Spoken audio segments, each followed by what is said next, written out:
Сәлем баршаларыңызға. Бүгін біз сіздермен тефтели дайындайтын боламыз. Алдымен маған тіркеліп, лайк басып, комментарий қалдыруды ұмытпаңыздар. Барлық заттарымызды турап дайындап аламыз. Картошка, сәбіз, пияз, қызанақ, қызыл болгар бұрышымызды бәрін турап дайындап аламыз. Қазанымызға майымызды құйып, отқа қойып, пиязымызды қызыл түске енгенше жақсылап қуырып аламыз. Қуырып болғаннан кейін үстінен болгар бұрышымызбен қызанағымызды салып, жақсылап қуырамыз. Картошкамызбен сәбізімізді салып, онда 1-2 минут қуырып, үстінен су құятын боламыз.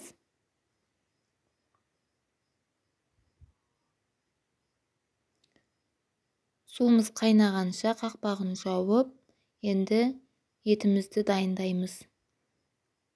Күріш жуып аламыз, аздаған күрішті, оған пиязымызды, көк пияз, петрушка салсаңыздар да болады.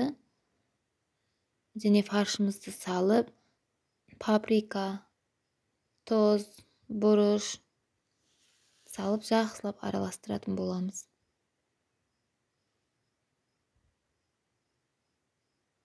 Толық рецепті описание бөлімінде қалдыратын боламын. Сол жерден өтіп көре аласыздар. Мен 2-3 адамға арнап дайындадым. Отбасыларыңыздағы адамның санына байланысты дайындай бересіздер. Міндетті түрде дайындап көріңіздер. Өте жеңіл әрі оңай тағам. Отбасыларыңызға ұнайды. Менің арнамда басқа да ыстық тағамдардың рецептері бар. Сол жерден өтіп көре аласыздар.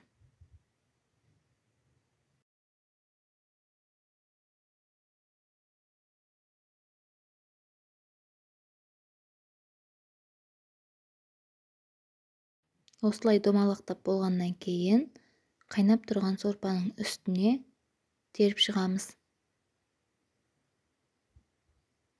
Егер суларыңыз аздау болса, үстінен су құйыңыздар. Етіміз батып тұру керек.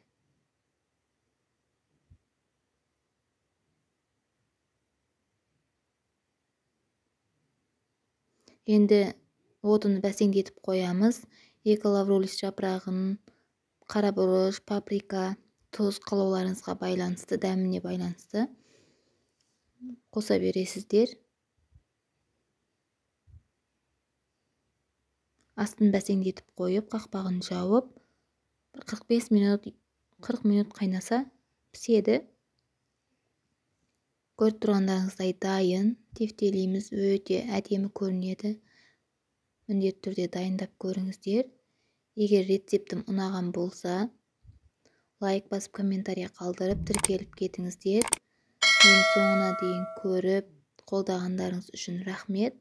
Арнамдан алыстамаңыздар. Алдағы уақытта басқа да рецептер шығаратын боламын.